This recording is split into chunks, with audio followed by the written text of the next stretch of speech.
विदाई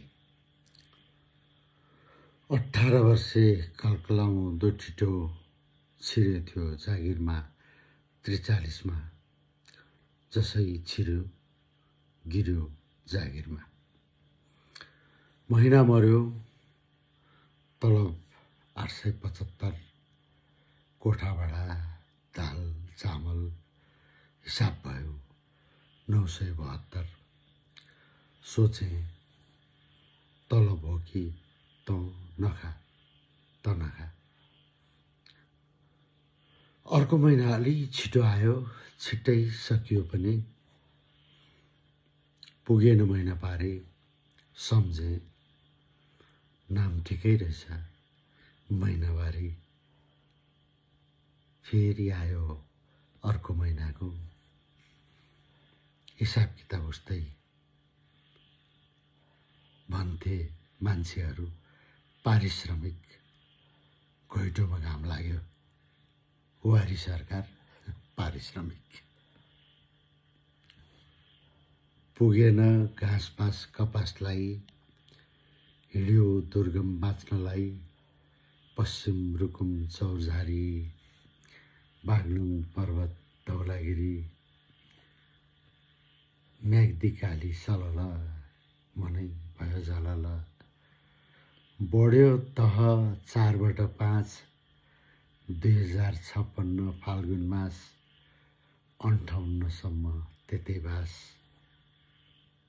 म्याग्दी है बेनी तातो पानी, कसरी बिर्सौँ सानानी। म्याग्दी है बेनी तातो पानी, कसरी बिर्सौँ सानानी। सङ्खुवा सभा तेह्रथुम, जन्मघर जिल्ला बसम 59-60 त्यतै नि हो। कहिलेकाहीँ आउजाउ काठमाडौँ।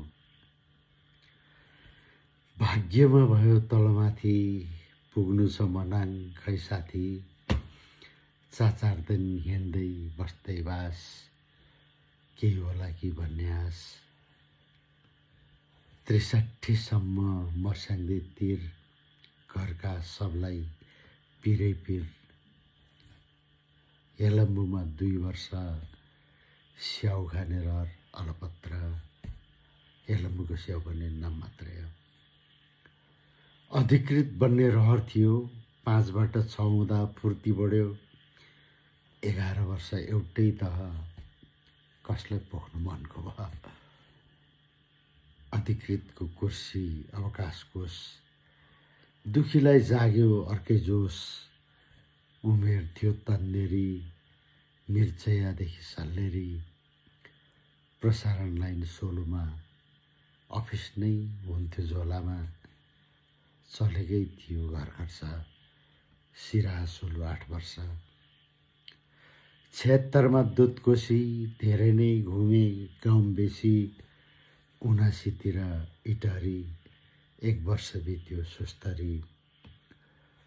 80 सालमा सरुवा, मायाको चिनुको अरुवा।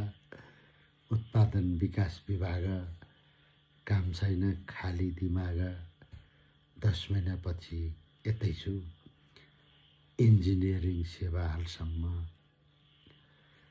जे भए गल्ती भुलेर राम्रा जति सम्झौँला। माग्छु बिदा अन्त्यमा, नमरी बाँची भेटौँला। माग्छु बिदा अन्त्यमा, नमरी बाँची भेटौँला। सबैको जय होस्।